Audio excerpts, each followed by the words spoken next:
عليكم ورحمة الله وبركاته. الحمد لله نحمده ونستعينه ونستغفره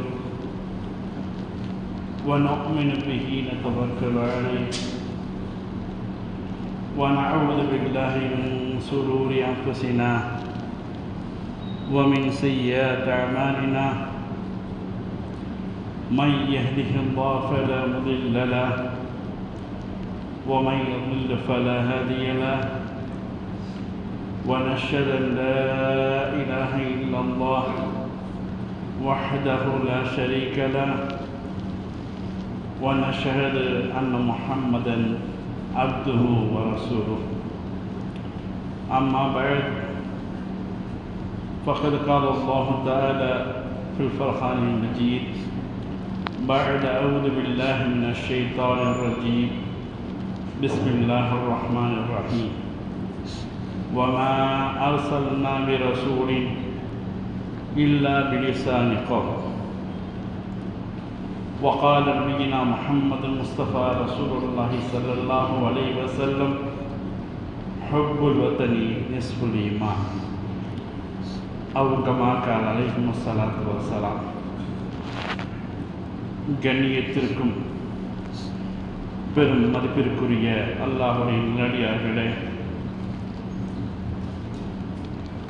ஆகஸ்டுடைய மாதம் வந்துவிட்டாலே நமது தேசம் சுதந்திரம் அடைந்த நாளை இந்திய குடிமக்களாகிய அனைவருமே விளங்கி வைத்திருப்போம். அதன் அடிப்படையிலே வருகின்ற 15ஆம் தேதி நம் இந்திய திருநாடு சுதந்திரமடைந்த 77வது வருடத்தை கொண்டாடவிருக்கின்றோம்.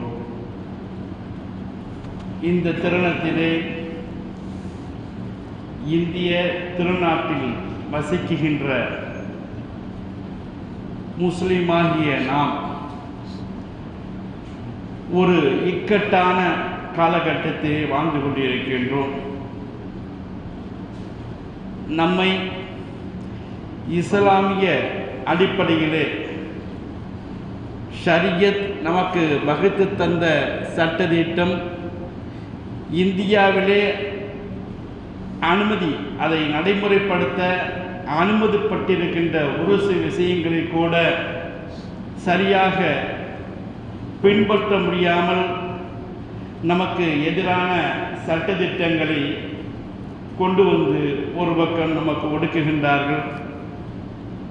இன்னொரு பக்கம் நாமெல்லாம் இந்தியாவுடைய குடிமக்களா இல்லை அந்நியர்களா, நம்மை அகதியாக்கக்கூடிய ஒரு சில சட்டத்திட்டங்கள் CAA, NRC, NPR போன்ற சட்டத்திட்டங்களை கொண்டு வந்து எல்லா வகைகளிலுமே முஸ்லிம்களை ஒடுக்க அரசாங்கம் செயல்படுத்தி கொண்டிருக்கிறது.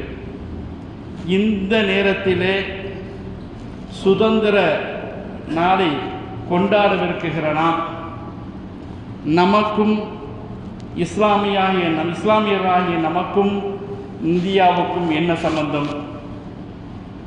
அப்படியே இருந்தாலும் இந்திய சுதந்திரத்திற்காக ஏன் இஸ்லாமியராகிய நாம் பாடுபட வேண்டும்? அப்படி இஸ்லாத்திற்காக நம் சமுதாய மக்கள் பாடுபட்டிருக்கின்றார்களா என்பதை ஒரு சிறு ஞாபகப்படுத்தும் விஷயமாக இந்த ஜும்ஆவுடைய வாயிலாக இன்ஷா அல்லாஹ் தெரிந்து கொள்வோம். ஏனென்று சொன்னால் ஒரு வயதுக்கு மேற்பட்ட பெரியவர்கள் இந்த விஷயத்தை ஓரளவு விளங்கியிருக்கின்றார்கள். இன்றைய இளைய சமுதாயமாகிய மாணவர்கள் இளைஞர்கள் பெரும்பாலும் இது சம்பந்தமாக தெரியாமல் இருக்கின்றார்கள். அவர்களுக்கும் இந்த விஷயத்தை ஞாபகப்படுத்துமாக தெரிந்து கொள்வோம். கண்ணியத்திற்குரியவர்களே, அல்லாஹ் தன்னுடைய திருமறையிலே ஒரு வசனத்தை குறிப்பிட்டு காட்டுகின்றான். வமா அரசல்னா பி ரசூலின் இல்லா பிலிசானி கௌம். எந்த மொழி பேசக்கூடிய மக்களாக இருந்தாலும் அந்த மக்களுக்கு நாம் இறை தூதரை அனுப்பி வைத்திருக்கின்றோம் என்று அல்லாஹ் தன்னுடைய திருமறையை கூறி காட்டுகின்றான். அந்த அடிப்படையிலே பல்லாண்டு காலமாக பழமை தொய்ந்த மொழியாக இருக்கக்கூடிய இந்த தமிழ் மொழிக்கும் அல்லாஹ் ஒரு தீர்க்கதரிசியை நபிமாரை கட்டாயம் அனுப்பித்தான் வைத்திருப்பான். வரலாற்று சுவர்களின் அடிப்படையிலே நபியினா நமது தந்தை ஆதம் அலைஹிஸ்ஸலாத்து வஸ்ஸலாம் வானத்திலே இருந்து பூமியிலே இறக்கப்பட்டது இலங்கை இந்தியா எல்லாம் ஒன்றாக ஒருங்கிணைந்து இருந்த காலகட்டத்திலே இலங்கையில் இருக்கின்ற ஆதம் மலை என்ற மலையில் தான் ஆதம் அலைஹிஸ்ஸலாத்து வஸ்ஸலாம் இறக்கப்பட்டார்கள்.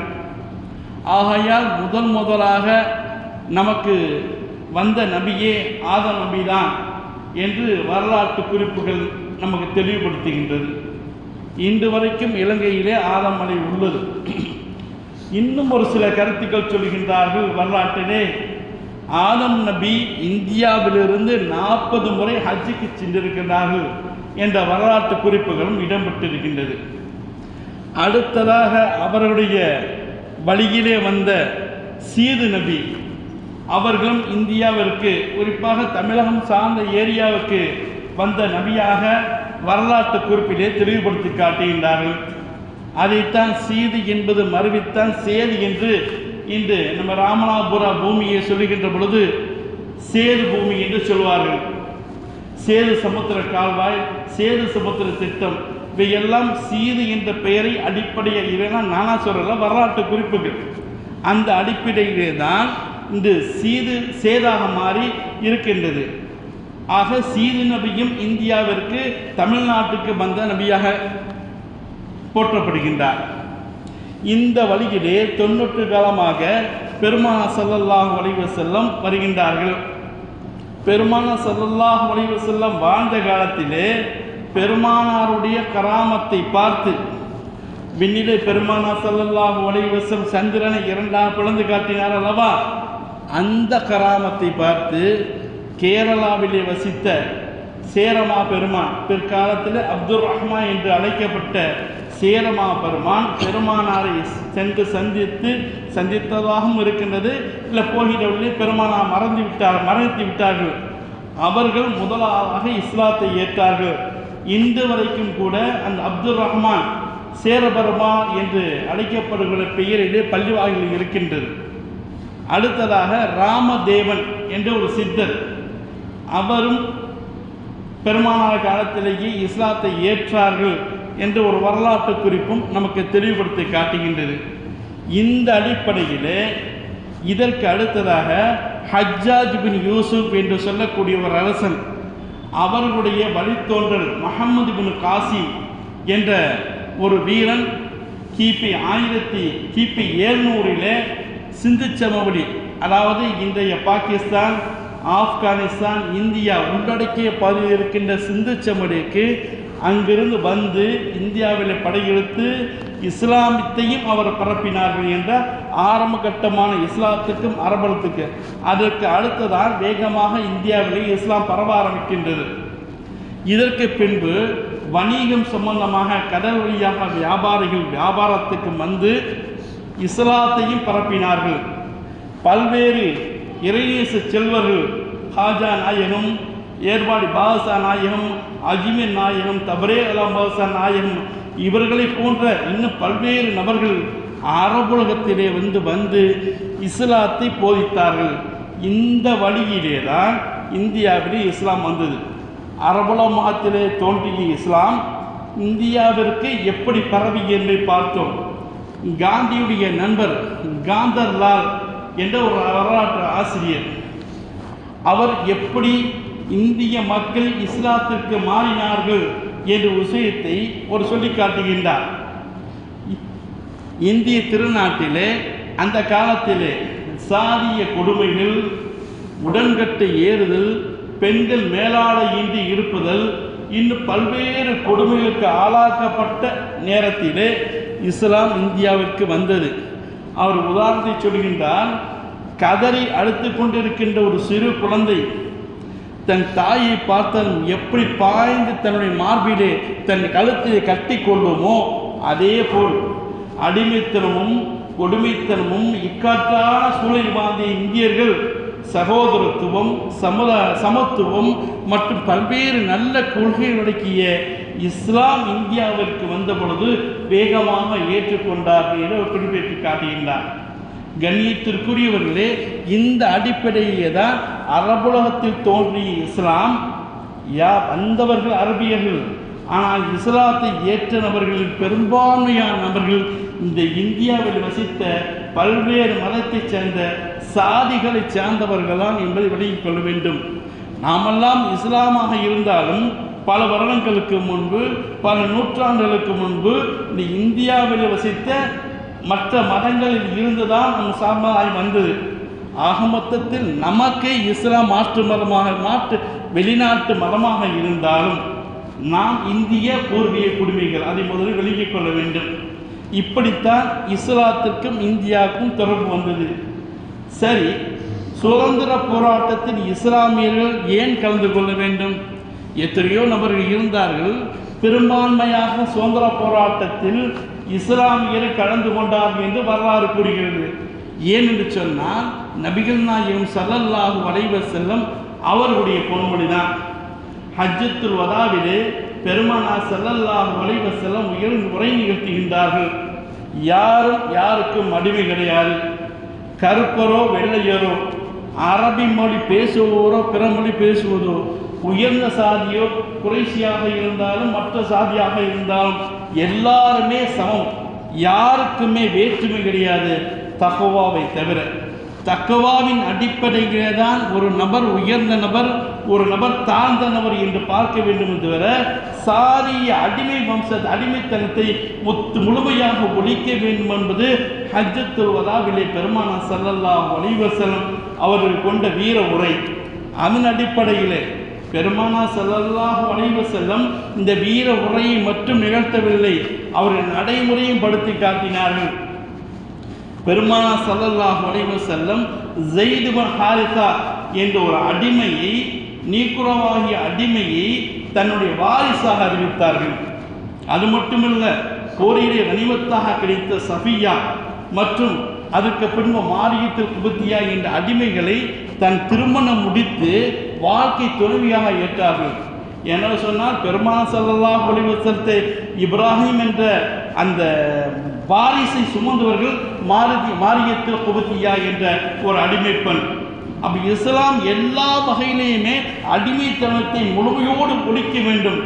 அரபுலகத்திலே அந்த நேரத்திலே குறைஷிகள் தாங்கள் தான் உயர்ந்தவர்கள், இஸ்லாத்தை ஏற்றாலும் கூட நாங்கள் தான் உயர்ந்தவர்கள் என்று எண்ணிக்கொண்டிருந்த தருவாயிலே இஸ்லாத்திற்கு, தொழுகைக்கு, பாங்குக்கு அழைப்பு கொடுக்க வேண்டும் என்ற வருகையிலே காபத்துல்லாவுடைய மேலே ஏறி நின்று பெலால் என்ற அடிமையை மேலே ஏறி பாங்க சொல்ல சொல்லி அனைத்து அரபுலகத்துடைய குறைஷிகளுடைய அனைத்து மக்களுடைய எண்ணத்தை பால்படுத்தினார்கள். அடிமை என்பது கிடையவே கிடையாது, இஸ்லாம் அடிமைக்கு எதிரான மார்க்கம் என்று பெருமானார் ஸல்லல்லாஹு அலைஹி வஸல்லம் கூறி வைத்தார்கள். அது மட்டுமல்ல, மார்க்கத்திலே ஒரு சில விஷயங்களிலே பெரிய குற்றங்களுக்கு கஃபாராவாக அடிமைகளை உரிமையிட வேண்டும். நீங்கள் அடிமைகளை உரிமை, அது மட்டுமல்லாமல் அடிமைகளை உரிமை விட்டால் பல்வேறு நன்மை கிடைக்கும் என்று பெருமானார் ஸல்லல்லாஹு அலைஹி வஸல்லம் நமக்கு எடுத்துரைத்தார்கள். இந்த அடிப்படையே தான் 1930 வருடம் லண்டனில் நடந்த வட்டுமேசை மாநாடு. இந்தியாவிலிருந்து மௌலானா முஹம்மது அலி என்ற ஒரு ஆலிம் பெருமானார் கலந்து கொள்கின்றார்கள். அவர்கள் சபையிலே அவர் கொடுத்த டைம் 5 நிமிஷம் பேசுகின்ற ஆங்கிலத்திலே மிக அருமையாக உரை ஆரம்பிக்கின்றார்கள். கொடுக்கப்பட்டது 5 நிமிடம், 2 மணி நேரம் விடாமல் கடுமையான வாதம். இந்தியாவிற்கு சுதந்திரம் வேண்டும் என்று, கண்டிப்பாக தந்தே ஆக வேண்டும் என்று கடுமையான வாதம். ஆங்கிலேயர்கள் வேடிக்கை பார்த்தார்கள் தவிர எந்த விதத்தையும் தடுக்கவே கிடையாது. கடைசியை சொன்னார், ஒன்று இந்தியாவிற்கு விடுதலை தாருங்கள், விடுதலை தரவில்லை என்று சொன்னால் அடிமை நாடாக இருக்கக்கூடிய இந்தியாவிலே நான் மரணிக்க விரும்பவில்லை, நீங்கள் லண்டனிலேயே புதைத்து விடுங்கள், அடிமைத்தரம் எங்களுக்கு வேண்டாம், அடிமை நாட்டிலே நான் மரணிப்பதற்கு கூட விரும்பவில்லை என்று மௌலானா முஹம்மது அலி ரஹமத்துல்லாஹி அலைஹி சொன்னார்கள். கடைசியில் லண்டன் அழைக்கப்படல, 22 நாடுகள் எங்களுக்கு அந்த உடம்பை தாருங்க தான் இஸ்லாமிய நாடுகள் போட்டி போட்டது. கடைசியில் பைத்துல் முகத்தஸில் அவர்கள் அடக்கம் செய்யப்பட்டிருக்கின்றார்கள். கண்ணியத்திற்குரிய அல்லாஹ் நாடுகளே, இதன் அடிப்படையில் தான் இந்திய சுதந்திர போராட்டத்திற்கு இந்திய முஸ்லீமாகிய நாம் கடுமையாக போராடினோம் என்பது வரலாறு. அதாவது எத்தனையோ உறங்க இருந்தாலும் முதலிலே இந்த இந்திய சுதந்திர போராட்டத்திற்காக வெள்ளையனே நீ வெளியே என்று குரல் கொடுத்தவர் வீர தியாகி சிராஜுத்தௌலா. 1957 வருடம் சிராஜுத்தௌலா வங்கத்து சிங்கம் என்று அழைக்கப்படக்கூடிய 23 வயதே ஆன சிராஜுத்தௌலா வெள்ளையனே நீ வெளியேறு என்று வீரக்குரல் முழக்கமிட்டார்கள். இந்த நாட்டிலே அந்த நேரத்திலே குறுநில மன்னர்கள் இருந்தார்கள், சிற்றரசர்கள் இருந்தார்கள், பாளையத்துக்காரர்கள் இருந்தார்கள். ஆனால் யாரும் கொடுக்கவில்லை, கப்பம் கொட்டி கொண்டிருந்தார்கள். இன்று வரலாறு பேசுகின்றார்களே, நாங்கள் எதிர்த்தோம், போரிட்டோம், எங்கள் தூக்கிவிட்டார்கள் என்று யாரும் பேசவில்லை. முதலாக வீரக்குழலிட்ட அந்த சிராஜுத்தௌலா தான் சுதந்திர இந்தியாவின் முதல் ஷஹீத். கண்ணியத்திற்குரிய அல்லாஹ் நல்லடியார்களே, இப்படித்தான் இந்திய போராட்டத்திலே இஸ்லாமியர்கள் வந்தார்கள். இந்தியாவிலே இஸ்லாமியர்கள் போராடுகின்ற பொழுது கிட்டத்தட்ட இந்த 1757 இருந்து 1947 வரை ஏறக்கூடிய 190 வருடம். இந்த 190 வருடத்திலே பல லட்சம் முஸ்லீம்கள் இந்த போருக்காக ஷஹீதாகி இருக்கின்றார்கள். இது பேச்சுக்காக அல்ல, இன்று வரையும் டெல்லியில் இருக்கின்ற இந்தியா கேட், இந்தியாவுடைய தலைவாயில் என்று சொல்லக்கூடிய இந்தியா கேட், அந்த இந்தியா கேட்டில் சுதந்திரத்துக்காக பாடுபட்டு மரணித்தவர்கள் ஒரு முக்கியமான பேர் 91,300 பேர் அவங்க குறிப்பிட்டு பேர் பதிவு செஞ்சுருக்காங்க. 95,300 பேர் பதிவு செஞ்சுருக்காங்க. அந்த 95,300 பேரில் 61,395 பேர் இஸ்லாமிய நபர்கள்.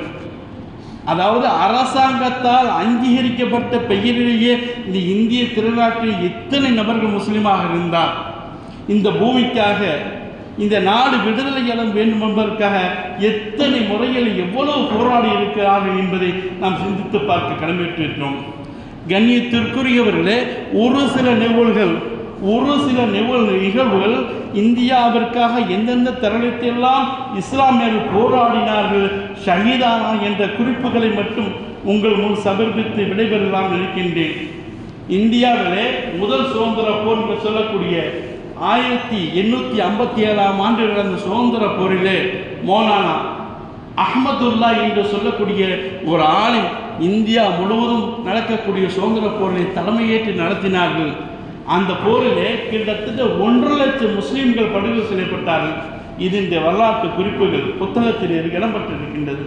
அது மட்டுமல்ல, டெல்லி சாந்தினி சவுக்கிலே இஸ்லாத்துக்கு எதிராக போராடினார், இந்தியாவிற்கு வெள்ளையருக்கு எதிராக போராடினார்கள் என்ற ஒரே காரணத்திற்காக அந்த சாந்தினி சவுக் மைதானத்திலே இடம்பெற்ற மரங்களிலே இஸ்லாமியர்களுடைய பிணங்கள் தூக்கிலே தொங்கப்படப்பட்டது சொல்கின்றார்கள். அந்த நேரத்தில் 500 நபர்களை தூக்கிலே தொங்கப்பட்டு கொல்லப்பட்டார்கள் என்று. அது மட்டுமல்ல, நாமெல்லாம் கேள்விப்பட்டிருக்கும் ஜாலியன் வாலாபாக் படுகொலை. ஏன்னா வரலாற்று புத்தகத்தை படிச்சிருப்போம் எல்லாமே. ஜாலியன் வாலாபாக் படுகொலை, ஜெனரல் டயர் வந்தால் அந்த இடத்துல ஜாலியன் வாலாபாக் இடத்துல போராடிக்கிருந்தாங்க. மக்கள்லாம் வந்து துப்பாக்கியால் சுட்டா பல்வேறு நபர்கள் இருந்தாங்க, பல்வேறு நபர்கள் காலால் நீதிபட்ட கூட்ட நேரத்தில் இருந்தார்கள் என்று இது மட்டும்தான் வரலாறு படிச்சிருக்கோம். ஆனால் அத்தனை நபர்கள் முஸ்லீம் என்ற ரகசியம் யாருக்கும் தெரியாது. ஆனால் ஒரு ரகசியம் விளைவிக்கணும். இப்போ இன்றைக்கி இருக்கிற அரசாங்கம் மட்டும் இந்திய முஸ்லீம்களுக்கு எதிராக இல்லை, எல்லா அரசாங்கமே முஸ்லீமே பெருசுப்படுத்தி காட ஜாலியன் வாலாபாக் படுகொலை பல்வேறு நபர்கள் ஜெனரல் சுட்டு கொண்டான் அப்படின்னு எல்லாத்தையும் தெரியும். ஆனால் அங்கே இருந்தவர்கள் 100% சொல்கிறாங்க, 99% வச்சுங்க அத்தனை பேர் முஸ்லீம்கள் என்றார். இன்னைக்கு வரலாறு திட்டமிட்டு மறக்கடிக்க போகின்றது. ஏன் தெரியுமா? இதெல்லாம் தெரிஞ்சிட்டா இன்னைக்கு உள்ள இளைஞர்கள் இஸ்லாமியர்கள் இவ்வளவா பாடுபட்டிருக்கோம் அப்படி வணங்கக்கூடாதுன்றதுக்காகவே மறைச்சிருக்காங்க. அது கடைசியில் சொல்கிற விவரத்தை. அது மட்டுமல்ல, உத்தரப்பிரதேசத்தில் இருக்கின்ற கூனி மஸ்ஜித் இருக்கு. கூனி என்று சொன்னால் ரத்தம் படிந்த ஒரு மஸ்ஜித் உத்தரப்பிரதேசத்தில் இருக்கு. ஏன்னு சொன்னால், ஒரு ஆடிமுடைய தலைமையில் இஸ்லாமிய பெருமக்கள் இதே வெள்ளிக்கிழமை இந்திய சுதந்திரத்துக்கு எதிராக, இந்தியா சுதந்திரம் அடையணும், வெள்ளிகளுக்கு எதிராக போராடணுங்கிறக்காக வீர முழக்கம் விட்டு பேசினான். இதை தெரிந்த ஆங்கிலேயன் உள்ள வந்து அத்தனை நபர்கள் துப்பாக்கியால் சுட்டு கொண்டான். இன்னைக்கு அந்த மசீதை தொல்லியல் துறை வரலாற்றின் நினைவிடமாக வச்சிருக்கு. ஏன்னு சொன்னால், சுட்டு கொண்டவங்க ஏதாவது ஆள் பார்த்து சொல்கிறாங்க, குருட்டாம்போக்கில் AK-47 சுட்டுமாக சொல்லியிருக்கான். அந்த சுவர்களில் எல்லாம் வடுவாக துப்பாக்கி குண்டுகள் பட்ட தடங்கள் அப்படியே இருக்கின்றது. இது வரலாற்று பதிவு என்பதற்காக உத்தரப்பிரதேசத்திலே பூனி தொல்லியல் துறையிலே சுதந்திர போராட்டத்தின் நினைவிடமாக வைத்துக் கொண்டிருக்கின்றார்கள். அது மட்டுமல்ல, கேரளாவிலே மாப்பிள்ளைமார்கள், சுதந்திரத்துக்காக போராடிய மாப்பிள்ளைமார்கள் ஒரு சரக்கு ரயிலிலே காற்றே புக முடியாத அந்த இடத்திலே சரக்கு பெட்டியில் அடைக்கப்பட்டு கேரளாவில் திருச்சூரின் இடத்துல அடைக்கப்பட்டு தமிழ்நாட்டுக்கு வந்து இறக்குகின்றது பிணங்களாக குவியலாக இறக்கப்பட்டது. கண்ணியத்திற்குரிய அல்லாஹ்வின் நல்லடியார்களே, எல்லா துறைகளிலேயும் இஸ்லாமிய சமுதாய மக்கள் இவ்வளவு கொடுமைப்படுத்தப்பட்டார்களே, இவ்வளவு இன்னலுக்கு ஆளாக்கப்படுகின்றார்களே, இப்படி ஷஹீதாக்கப்படுகின்றார்களே, எப்படியாச்சும் இந்த இஸ்லாமியர்கள் ஓய்ந்து விடுவார்கள், இந்த இஸ்லாமியர்களை சுதந்திர போராட்டம் போராடாமல் ஆக்கிவிடலாம் என்று அவன் நினைத்துக் கொண்டிருந்தான். உண்மையும் அதுமல்ல. மஜ்முத்தார் என்ற ஒரு வரலாற்று ஆசிரியர், அவர் என்ன பொதுவாக சிறைகளுக்கெல்லாம் சென்று சிறைகளில் என்னென்ன இருக்குன்னு பார்ப்பார். அப்படிப்பட்ட மஜ்முத்தார் என்ற ஒரு வரலாற்று ஆசிரியர் அந்தமான் சிறை, அதாவது அங்கே போயிட்டால் ஒன்றுமே தெரியாது அப்படிப்பட்ட சிறை, அந்த சிறைக்கு நான் அந்த சிறைக்கு நான் போனேன். அந்த சிறையிலே பார்த்தால் 30 வருடம் 35 வருடமான இஸ்லாமிய கைதிகள் எல்லாம் அடைக்கப்பட்டிருந்தார்கள். அந்த சிறையிலே இருப்பவர்கள் 90% மேற்பட்டவர்கள் இஸ்லாமிய பெருமக்கள் தான் அழைக்கப்பட்டிருந்தார்கள். அத்தனை நபர்களும் கொலை குற்றங்களுக்காக, திருட்டுக்காக வந்தவர்கள், இந்தியா சுதந்திரம் அடைய வேண்டும் என்ற வீரமுழக்கமிட்டவர்கள். வெள்ளையனுடைய ஒரே குறிக்கோள் அவனை சுட்டு கொள்ள வேண்டும், இல்லை என்றால் உடம்புகளை துண்டித்து அவனை காயப்படுத்த வேண்டும், அதற்கும் ஒத்துழைக்க சிறையில் அடைக்க வேண்டும் என்று அத்தனை இஸ்லாமியர்களை அந்தமான் சிறையில் அடைத்தார்கள். இன்று அந்தமான் சிறையிலே முழுக்க இஸ்லாமியர்கள் தான் போராடியதற்காக வந்தார்கள். எங்கெங்கெல்லாம் இஸ்லாமிய அன்னைக்கு 30-35 வருஷம் இருந்தாங்க. காலங்கள் மாறி இருக்கிற இஸ்லாமிய கைதிகளை சிறையிலே அடைத்து அழகு பார்ப்பது எந்த அரசாங்கத்துக்கு மாறல. இன்னைக்கு கூட 10 வருஷம் 20 வருஷம் 30 வருஷமான சிறை கைதிகள், எத்தனை சிறை கைதிகள், இஸ்லாமிய சிறை கைதிகள் ஜெயிலில் தண்டனை அனுபவித்துக் கொண்டிருக்கிறார்கள். ஆளுகின்ற பாஜக அரசல்ல, எல்லா அரசும் ஒரு முடிவெடுத்திருக்கின்றது, இஸ்லாமியர்களுக்கு எதிராக ஒரே மாதிரி செயல்பட வேண்டும். சொல்லுவார்கள், வார்த்தைகளை சொல்லுவார்கள் விட நடைமுறையை செயல்படுத்த மாட்டார்கள். அப்போ இப்படிப்பட்ட அந்தமான் சிறையிலே முழுக்க இருந்தவர்கள் இஸ்லாமிய சிறைவாசிகள். இந்த சிறைவாசத்தில் யார் இருந்தால் தெரியுமா?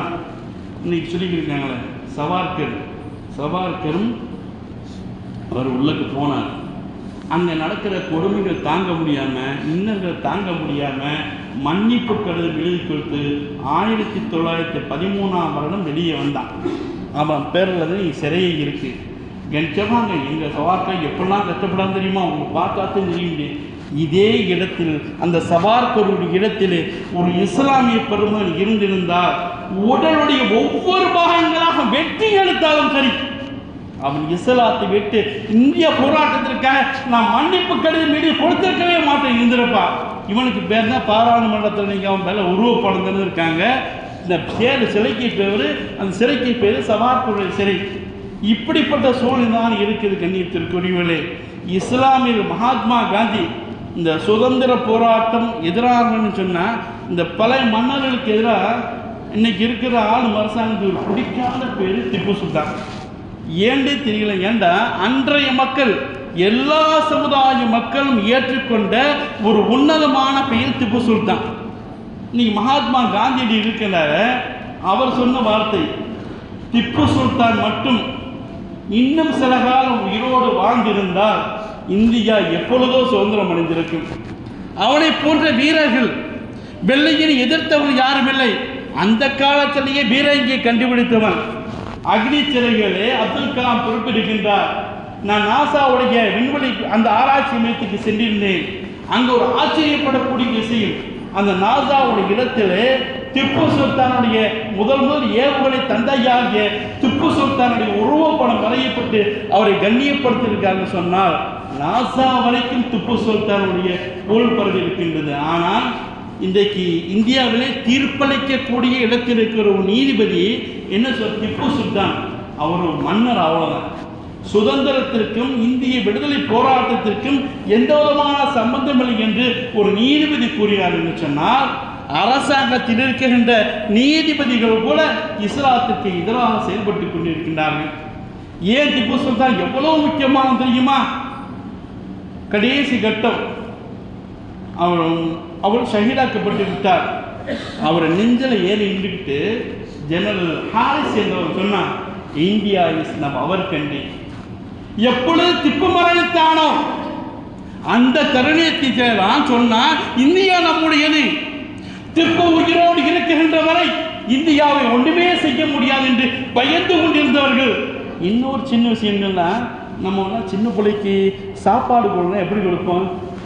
சாப்பிட்றா, பூச்சாண்டி வந்துடுவான், கலப்பை வந்து பிடிச்சிட்டு அவனை பாரு இவனை பாருன்னு சொல்லிட்டோம். அந்த காலத்து ஆங்கிலத்தில் எப்படி கொடுப்பாங்க சாப்பாடு? சாப்பிடு, இல்லைன்னா திப்புட்டை பிடிச்சி கொடுத்துருவாங்க.